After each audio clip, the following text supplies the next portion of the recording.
اعوذ باللہ من الشیطان الرجیم، بسم اللہ الرحمن الرحیم۔ عزیز طلبہ، السلام علیکم ورحمۃ اللہ وبرکاتہ۔ آج ہمارا عنوان ہے صنعت تفریق۔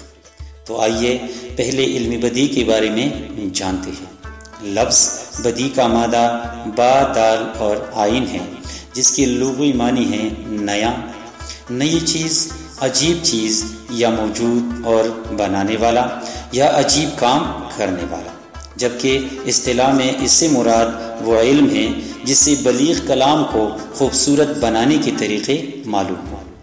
عزیز طلبہ، یہ طریقے دو طرح سے ہیں، ان کو صناعی بھی کہتے ہیں۔ صناعی صنعت کی جمع ہے، جس کے معنی ہیں ہنر، مہارت اور کاریگری۔ ان کی دو قسمیں ہیں۔ نمبر ایک صناعی معنوی، جس سے معنوں میں خوبی آئے۔ نمبر دو صناعی لفظی، جس میں ظاہری صورت یعنی لفظی خوبی بیان کی جائے۔ صناعی اور بدائی کلام کی وہ خوبیاں جنہیں عام طور پر صنعت کہا جاتا ہے یا صنعتیں کہا جاتا ہے، دو طرح کی ہوتی ہے۔ اول وہ خوبیاں جن کا تعلق الفاظ سے ہے، انہیں صناعی یا صناعی لفظی کہتے ہیں۔ دو وہ خوبیاں جن کا تعلق الفاظ کے معنی سے ہے، انہیں صناعی معنوی یا بدائی کہتے ہیں۔ اس کی بہت سی قسمیں ہیں، جن میں سے ایک صنعت تفریق ہے۔ عزیز طلبہ، آئیے اب چند سوالات ملاحظہ کرتے ہیں، آپ ان کے جوابات لکھیں۔ سوالات کچھ یوں ہے کہ نمبر ایک، بدیع کے لغوی یا لفظی معنی کیا ہے؟ سوال نمبر ایک، بدیع کے لغوی یا لفظی معنی کیا ہے؟ سوال نمبر دو، صنعت کی جمع کیا ہے اور اس کے معنی کیا ہے؟ سوال نمبر تین، صناعی کی قسمیں کون کون سی ہے؟ اب ملاحظہ کرتے ہیں صنعت تفریق۔ صنعت تفریق کا تعلق صناعی معنوی یا بدائی یعنی لفظ کی معنوی خوبیوں سے ہے۔ تفریق کا لفظ فرق سے ہے، جس کے لغوی معنی ہیں فرق کرنا، الگ کرنا، فاصلہ کرنا، گھٹانا وغیرہ۔ علم بدیع کی اصطلاح میں ایک طرح مشابہ یعنی ایک جیسی چیزوں کو اس طرح سے الگ الگ کرنا کہ ان میں فرق واضح ہو جائے، یعنی ایک نوع یا قسم کی چیزوں میں فرق کرنا۔ جیسے صاف آئینہ سا رخسار ہے اس دل بھر کا، صاف آئینہ سا رخسار ہے اس دل بھر کا، یہ خدا کا ہے بنایا تو وہ اسکندر کا۔ اس شعر میں بہت خوبصورتی سے رخسار یعنی چہرے اور آئینے کو یکجا کر کے بیان کیا گیا ہے۔ دوسرے مصرعے میں دونوں یعنی آئینہ اور رخسار کا فرق واضح کیا گیا ہے۔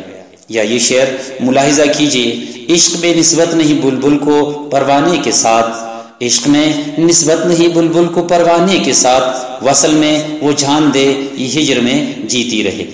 وصل ملاقات یا دیدار کو کہتے ہیں اور ہجر سے مراد جدائی ہے۔ بلبل و پروانہ نوع عشق میں یعنی عشق کے میدان میں شریک ہے۔ ان میں فرق واضح کیا گیا ہے کہ پروانہ وصل میں جان دیتا ہے اور بلبل ہجر میں جیتی رہتی ہے۔ یا یہ شعر دیکھیے، اے ابر قسم ہے تجھے رونی کی ہمارے، اے ابر قسم ہے تجھے رونی کی ہمارے، ٹپکا تیری آنکھوں سے کبھی لخت جگر بھی۔ ابر کے معنی ہیں بادل، ٹپکا یعنی گرا، لخت جگر دل یا جگر کا ٹکڑا۔ آنکھ اور ابر یعنی بادل پانی گرانے میں ایک دوسرے کی طرح ہے، مگر فرق ان میں لخت جگر کے ٹپکنے یعنی دل کے ٹکڑے گرنے کے اعتبار سے کر دیا گیا ہے۔ اب جوابی شکوہ سے صنعت تفریق کی چند مثالیں ملاحظہ کیجیے۔ ناز ہے طاقت گفتار پہ انسانوں کو، ناز ہے طاقت گفتار پہ انسانوں کو، بات کرنے کا سلیقہ نہیں نادانوں کو۔ یعنی انسانوں کو بات کرنے کی طاقت پر فخر ہے، لیکن وہ بات کرنے کا طریقہ اور انداز نہیں جانتے۔ یا یہ شعر دیکھیے، تے تو آباب تمہاری ہی مگر تم کیا ہو، تے تو آباب تمہاری ہی مگر تم کیا ہو، ہاتھ پر ہاتھ درے منتظر فردا ہو۔ یعنی تم میں اور تمہارے آباء و اجداد میں فرق یہ ہے کہ وہ محنتی تھے، کوشش کرنے والے تھے، مشقت اٹھانے والے تھے، اور تم کاہل اور آرام طلب ہو۔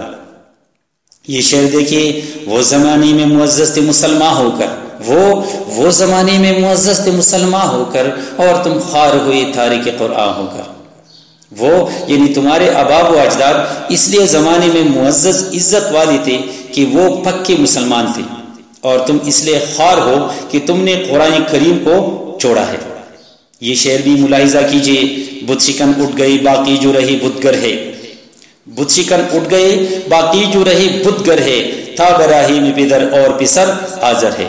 بت شکن یعنی بت توڑنے والے، بتگر یعنی بت بنانے والے، ان دونوں کا اس شعر میں فرق واضح کیا گیا ہے۔ عزیز طلبہ، اب آخر میں چند سوالات ملاحظہ کیجئے اور ان کے جوابات لکھیے۔ سوالات یہ ہے کہ نمبر 1، تفریق کے لفظی معنی کیا ہے؟ نمبر 2، اصطلاح میں صنعت تفریق سے کیا مراد ہے؟